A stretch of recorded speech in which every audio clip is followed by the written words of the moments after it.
Perdón, hasta ahora comienzo.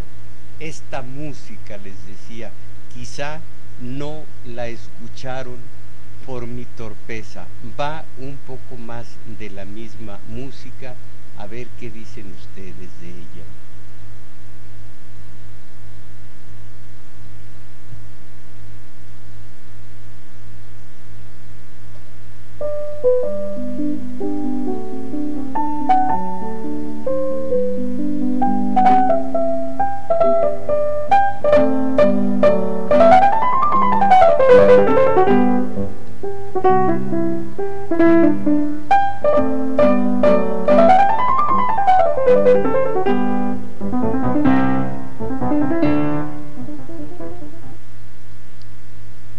Hermosa música de Mozart, piano, tersa, suave, serena, esta música de Mozart para piano. Y curiosamente, mis valedores, a mí me recuerda, y no tiene por qué, pero es algo subjetivo, la lectura de Saint-Exupéry, el autor del Principito, en Vuelo Nocturno o en Tierra de Hombres. Más bien debe haber sido en Vuelo Nocturno, cuando tuvo un accidente en el avión, porque era Correo del Sur, Saint-Exupéry, y en un viaje de París a Buenos Aires, en los Andes, se cayó su avión, lo auxilió una familia y estaban en la noche cenando cuando el piloto aviador se dio cuenta que una de las dos bellas niñas, jóvenes, claro, que cenaban con el padre y la madre, se inclinaba a cada rato debajo de la mesa y bajaba un poco de leche. Le dijeron, dijo ella con una naturalidad, es que estoy dando de alimento a la serpiente, a una boa, que salía a la hora de del alimento para que le dieran leche. Y la joven, con una naturalidad que se la proporcionaba. ¿Por qué esta música? Ni idea tengo, pero de alguna manera entrañable la música, serena. Me parece estar viendo a una joven de determinadas características físicas y valiente y tranquila, dando de comer a un reptil, de cenar en este caso. Bueno, pues esto es lo que me recuerda la música que acabo de poner para ustedes. Y ahora, mis valedores de este espacio comunitario de El Valedor, miren, voy a hablarles de los tiempos de México. Épocas hay que se distinguen en este país por su creatividad, por lo que construye, por lo que edifica, por lo que crea, por lo que construye de arte, de ciencias, letras, construcciones arquitectónicas, industrias en efervescencia. Por ejemplo, después de que los exiliados de la Guerra de España llegaron a este país y contra los nacionalistas a ultranza, como Siqueiros, que decía no hay más ruta que la nuestra, y esos vinieron nada más a desnaturalizarnos como país.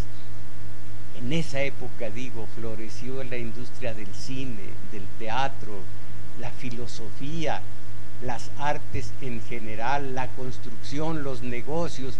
México entonces era un país referente, era un país con personalidad, con su espacio propio ante las naciones del mundo, y era un país respetado, y era un país líder, y era aquel país que orgullosamente aplicaba la doctrina Estrada, que consiste en aceptar al presidente de un país, a las autoridades de un país que hayan sido elegidas democráticamente, sin meterse para más. Tiempos bonancibles en donde la personalidad, la identidad del mexicano y del país, de toda la comunidad ante el concierto universal, pues tienen un lugar propio.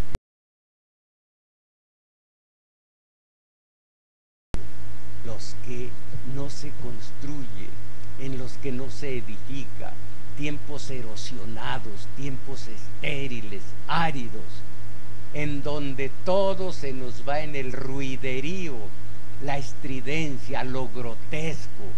Quien más grita, más aparece en los medios de condicionamiento de masas.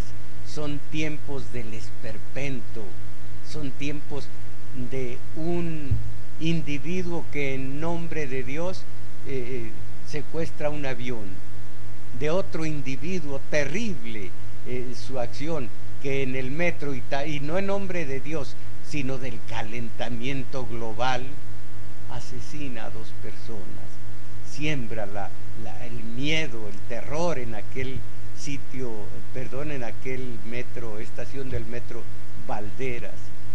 Y tiempos del tal Juanito, que dicen que sucia es la política, qué manera de manipular aturdidos. No, si la política hay que circunscribir la acción de López Obrador en las elecciones, donde se puso en contra de Carmen Alanís, la titular del Tribunal Electoral del Poder Judicial de la Federación. Con que me jugaste chueco, pues mira, lo voy a jugar yo, y a ver quién manda y a ver quién puede más. Hasta ahí un movimiento político más de los tantos que han ocurrido en el país.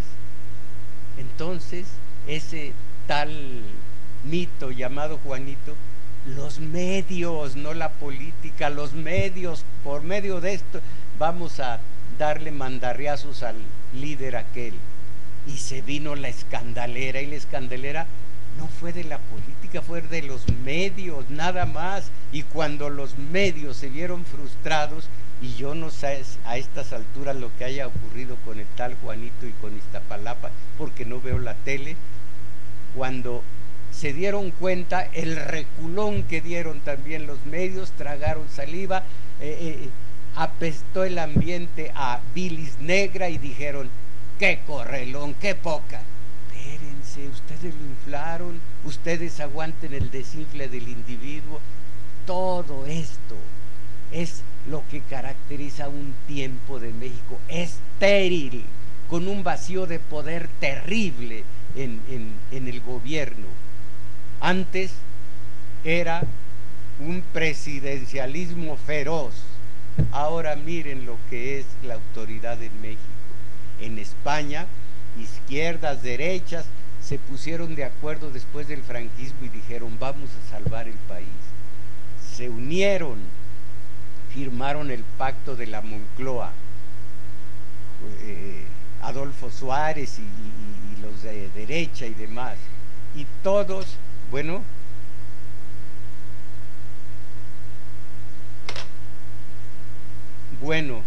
y todos, decía, alguien más reporte si está escuchando o no el programa, porque ya me pusieron a pensar.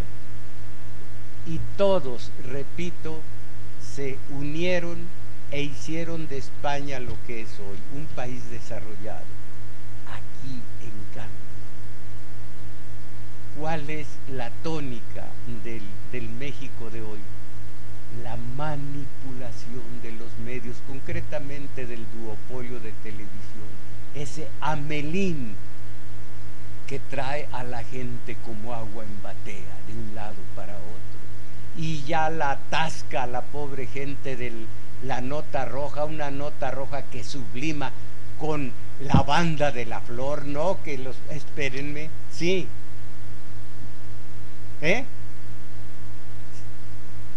sí, pero dígame, ¿se está viendo? Gracias. Sí, se está viendo, ya me tranquilizo. Entonces, que los Petricholet, y que no, que la banda de la flor, y que no, que ya vino, ya extraditaron de Estados Unidos a una más, y que van a hablar, y que dónde quedó el cadáver, y la gente de TV Azteca a Televisa, y de una nota roja a otra nota roja, y pura esterilidad, en derredor pura esterilidad. Y cuántos muertos ha habido hoy en Oaxaca y cómo quedaron, y en Chihuahua cuántos hay. Una improductividad total, absoluta. Y la tele alimentando el espíritu de los mediocres, y la mediocridad cada vez más acusada, porque alimenta su espíritu con la programación del duopolio. Lástima. Bueno, pero todo este ruiderío, toda esta estridencia, todo esto gárrulo, todo esto estridente, tiene una finalidad, y la finalidad es que miremos, porque son cortinas de humo, miremos cuántos cadáveres en Chihuahua, y que dónde quedaría el hijo de la señora Miranda de Wallace, y que si no tienen mamá, y que si que es desmadre, porque lo acaban de decir, y que si no pueden renunciar. Qué falta absoluta de conciencia política, de cultura política, de teoría política. Si no pueden, renuncien. Vamos a renunciar porque no podemos. ¡Cuánta esterilidad! Ya nos tomaron la medida, señor Martí, y nos la toman por nuestra pura ignorancia. Si no pueden, renuncien. Acciones estériles, pero eso sí, muy protagónicas. 8 columnas: Juanito, Martí, Miranda de Wallace, los cadáveres de Chihuahua, los niños que son trasculcados en Morelia para ver si no llevan una AK-47. Pura estridencia, puro ruiderío. Y miren ustedes, esto de los medios lo escribí alguna vez, siempre basado en maestros. No existe la información por la información. Se informa para orientar en determinado sentido a las diversas clases y capas de la sociedad, con el propósito de que esa orientación llegue a expresarse en acciones determinadas. Es decir, se informa para dirigir. En ese sentido, el mimetismo de periodismo y política llega a ser total. ¿Y por qué nos están manipulando? Ahorita vamos a ver, y ustedes ya lo saben, pero a lo mejor les ha pasado inadvertido. Miren, en función del negocio, no defiende la tele, naturalmente, defiende sus intereses. En función del negocio económico, el dueño de los medios lo abrirá a privilegiar el interés de los patrocinadores, no el de ustedes. Y para someter a su enemigo histórico, nosotros, el público que se planta a 2 nalgas frente a la tele, lo va a atiborrar de crimen, sexo, deportes, reseña de telenovelas, escándalos y todo lo que alimenta al lector, al televidente, de ombligo hacia abajo, del ombligo hacia abajo. Esa es la subcultura de la industria del periodismo, concretamente la televisión, porque es arrolladora junto a los demás medios, seleccionando las noticias que apoyan su propia política, omitiendo otras, o dando más importancia a los sucesos y aspectos de los puntos de los asuntos que siguen su tendencia a ser preferidos entre todos. En casos extremos, los periódicos, la televisión, la radio, producen en la mente del paisanaje una impresión totalmente alejada de la verdad, lo cual se hace dentro de la exactitud más minuciosa para reproducir los hechos. Entonces, todo lo que está ocurriendo es obra de unos medios que así, a la manera de Hamelin, manipulan al paisanaje. ¿Conocen la leyenda, creo que es alemana, de Hamelin?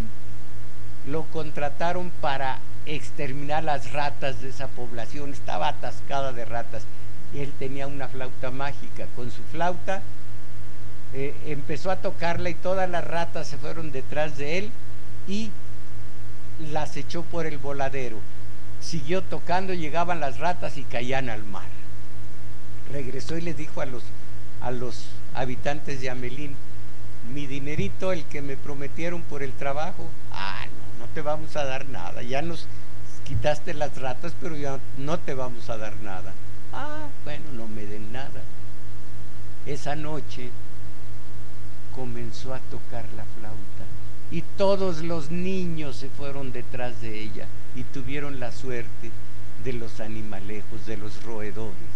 Se terminaron los niños en aquella población. Leyenda, pero acuérdense, todo es simbólico, si no, no pasa de ser una superchería. Todo es simbólico.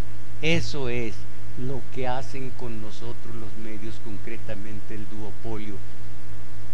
Nomás les pregunto lo que alguna vez les pregunté: ¿cuántos libros han leído este año? Y cuántas, no este año, quiero decir, en los últimos tiempos, y en esta semana, hoy es jueves, ¿cuántas horas han dedicado con todo y familia a aplastarse frente a la televisión? ¿Cuántas jovencitas en pura pantaleta han visto bailotear? ¿Cuántos chistes bueno, zafios, ni siquiera graciosos, zafios, vulgares, se han soplado ustedes y los niños también? ¿Cuántos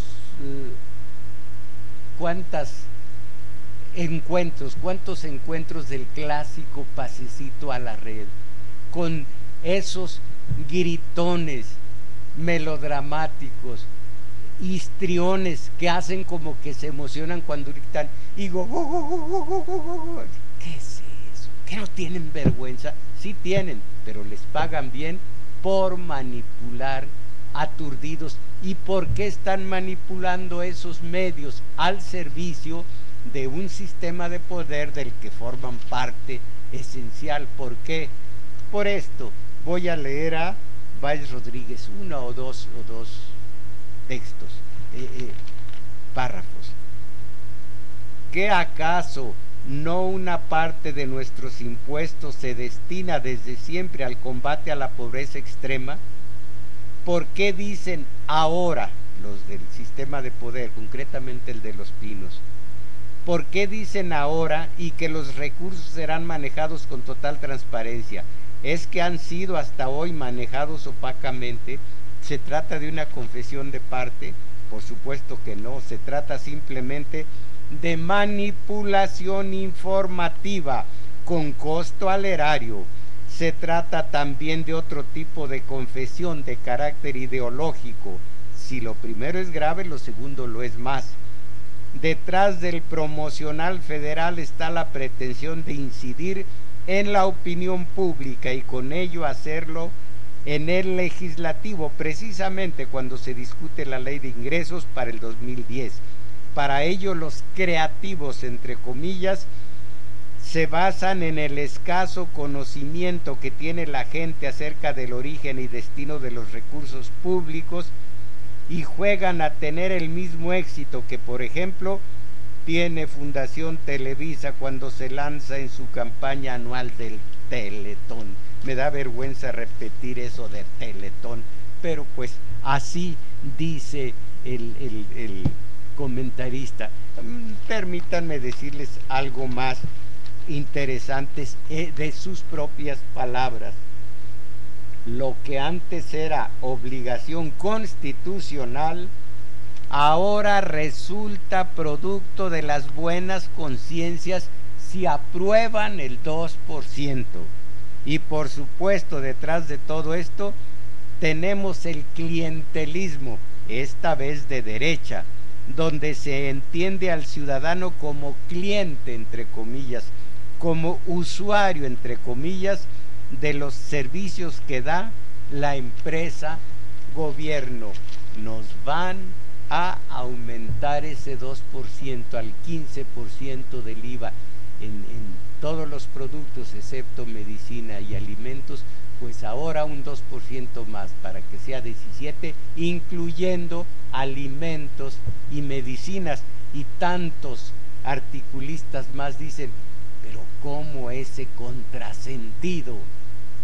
Oye, tú estás muy débil, le dice el médico al paciente, estás muy débil, mira nada más que avitaminosis, mira nomás qué ojeras, un aliento fétido, mira las enjutas, las mejillas, oye, estás muy débil. Pues cúreme, doctor. Sí, ahorita mismo te voy a sacar medio litro de sangre, ya verás. Estás muy pobre, te voy a aumentar 2% el IVA, un IVA disfrazado. ¿Y para qué? Pues para que seas más rico. Dice alguien más, y si no lo encuentro lo digo de memoria, dice alguien más, es Beltrones. A estas alturas ustedes saben que Beltrones, Manlio Fabio Beltrones, pues está siendo el símbolo del cogobierno. El legislativo gobierna junto con el ejecutivo, y antes no era así. Dice Beltrones, si bien es cierto que debemos atender la pobreza, no menos cierto es que la mejor manera de atender a los pobres no es simplemente garantizándoles un dinero mensual o quincenal. La solución no es darles más dinero a los pobres, sino darles empleo, y el empleo solo se logra haciendo crecer la economía. Y varios premios Nobel que han estado aquí en México dicen, aumentar los impuestos a estas alturas. ¿Y qué es lo que dice Carstens y qué es lo que dicen allá en Los Pinos? Así varios países han aumentado los impuestos, pero son otras circunstancias. México es el más castigado de Iberoamérica y el segundo más castigado en el mundo después de Irlanda por la crisis internacional. Pero otros países fueron enseguida, después de ver lo que estaba ocurriendo con sus economías, se fueron al antídoto, se fueron al remedio anticrisis. Y miren nada más China, por lo pronto se queja, nada más vamos a crecer un 8%, pero les vamos a dar una sorpresita, van a ver, ahorita nomás el 8%. No, hay algunos países lóbregamente atrasados por esta crisis, como Brasil, va a perder el 1%, México el 10%. Creo que sí, con Cedillo en el error de diciembre retrocedimos 8%, hemos retrocedido 8,5%. No son las mismas circunstancias de China o del propio Brasil como para aumentar los impuestos, pero cuando la superestructura ha sido aliada del paisanaje. Recuerden, aunque esto ya se tornó lugar común, recuerden la síntesis de en qué consiste el neoliberalismo, que privatiza las ganancias y socializa las pérdidas.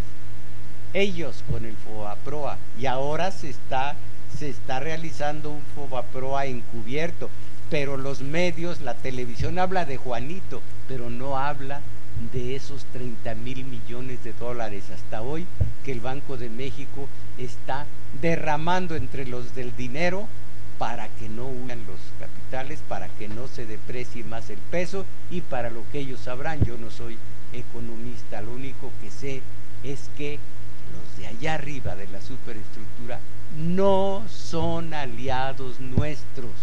Por lo mismo, mañana el grito unánime de los aturdidos va a ser: 2 de octubre no se olvida. Exigimos como cada año. Ya les dije ayer, anteayer, que si realmente no se olvidaran y se hubiera olvidado el 2 de octubre, hubiéramos recogido la herencia estudiantil, la del estudiante, que nos legó a partir precisamente del 2 de octubre. No, nada. Yo porfío con ustedes, a base de las brigadas vamos a hacer células, comités autogestionarios, pero todos articulados para comenzar con boicot, para comenzar acciones, todo dentro de la ley. No, eso yo lo propongo, y eso sí es decir, porque el 2 de octubre no se olvida, porque he recibido esa herencia y la tengo conmigo y con muchos que hacen como yo los comités autogestionarios.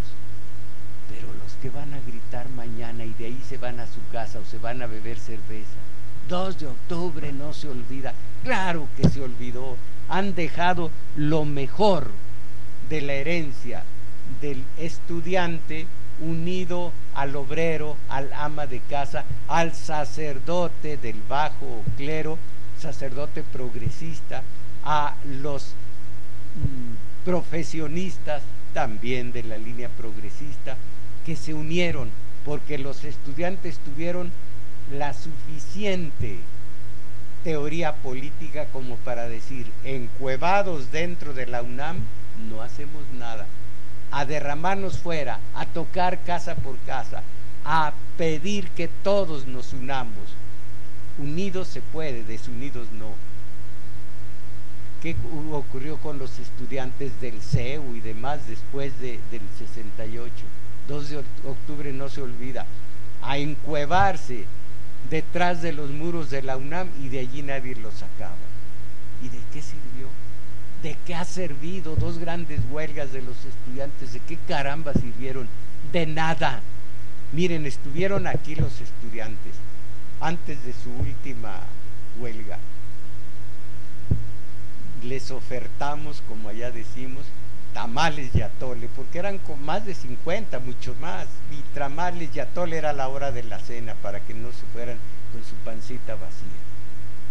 Se les explicó, mi maestro y yo les dijimos, esta es la estrategia, olvídense de gritos y susurros, de esas asambleas maratónicas de 30, 40 horas, moción de orden, compañero.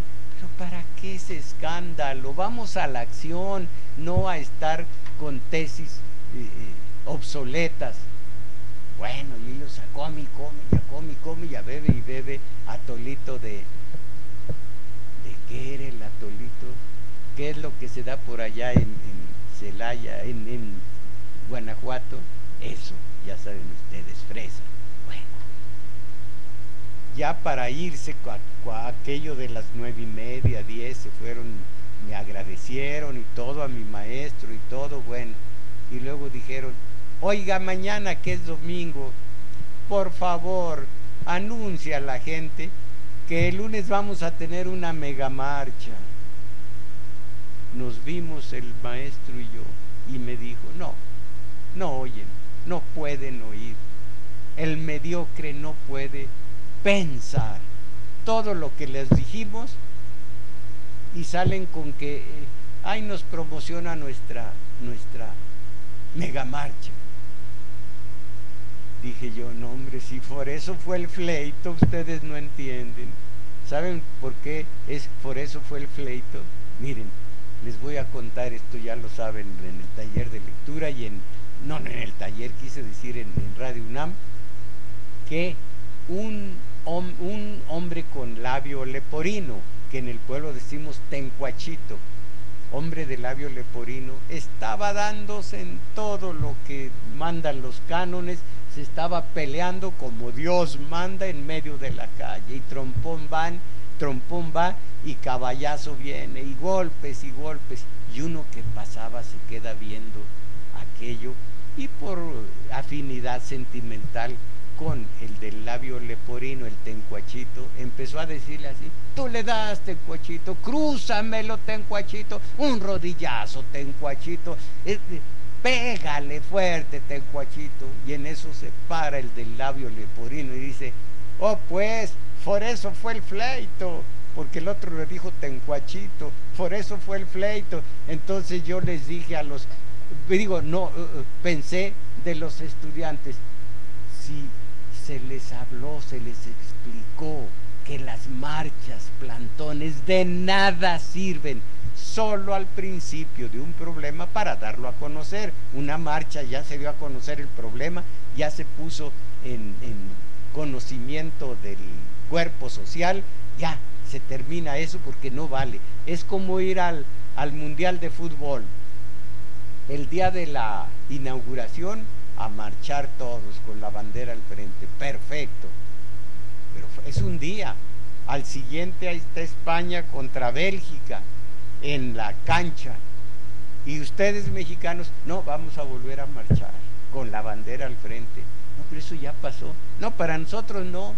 Todos los días que dure este torneo vamos a hacer de marcha, marcha, con la bandera al frente, gritando viva México. Y la cancha, eso no es para nosotros. Esa es la herencia que creen los estudiantes, es la válida, la de marcha, mega marchita, así le llamo yo, mañana, para gritar 2 de octubre no se olvida. Ya nos tomaron la medida, nos la tomaron por nuestra propia ignorancia, nos volvimos colaboracionistas del enemigo histórico por nuestra propia y por nuestra pura ignorancia. Pero pues hay que seguir como vamos. Ustedes ya encontraron la manera de descargar, de ser revolucionarios. El que toma las armas no es revolucionario, los comités autogestionarios son revolucionarios, sin salirse de la ley, porque vamos algún día, yo ya no lo voy a ver, y a lo mejor ni ustedes, porque no quieren pensar, pero algún día vamos a tener un gobierno al que obedecer como sus mandantes, con una nueva constitución política que sea a favor de nosotros y no a favor de un presidencialismo a ultranza o de un sistema de poder, de una superestructura en donde, como ahora con los impuestos, ocurra lo que dice Carstens: bueno, estoy dispuesto a considerar el impuesto a tasa única, estoy dispuesto a considerar ese aumento a los grandes capitales, pero el 2% al fregadaje, ese queda allí y ese no se mueve. Falta todavía lo que digan los legisladores, pero acuérdense, los legisladores no nos representan en la realidad, se representan a sí mismos. ¿Ante quién? Ante aquel al que le deben el favor de que lo postuló, de que los postuló a ellos. El partido político y en general, o más bien a lo particular, el individuo de la cúpula de ese partido que dijo, que lo palomeó, este es el que vamos a lanzar como nuestro candidato a diputado, y este plurinominal. A esos le deben el favor los legisladores, y están en este momento en el quid pro quo, en el toma y daca, en el me das y te doy, en el dando y dando. Encarecieron sus servicios para aceptarle al Ejecutivo a Chávez como procurador general, y están aceptando, pero cobrando muy caro sus servicios, algunas iniciativas del Ejecutivo. El 2% es el leñazo, pero ustedes sigan hablando de Juanito y sigan diciendo que si fue la banda de la Flor o fue la mafia de los Petricholet.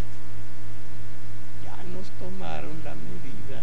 y nos la toman por nuestra pura ignorancia, mis valedores. Eso es todo por hoy.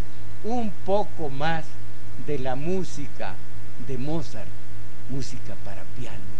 Miren, a mí se me figura, y esto es subjetivo totalmente, una vieja ciudad de provincia en donde una niña preciosa está tocando el piano y nosotros, y yo vuelvo a ser joven, vuelvo a ser varón y me quedo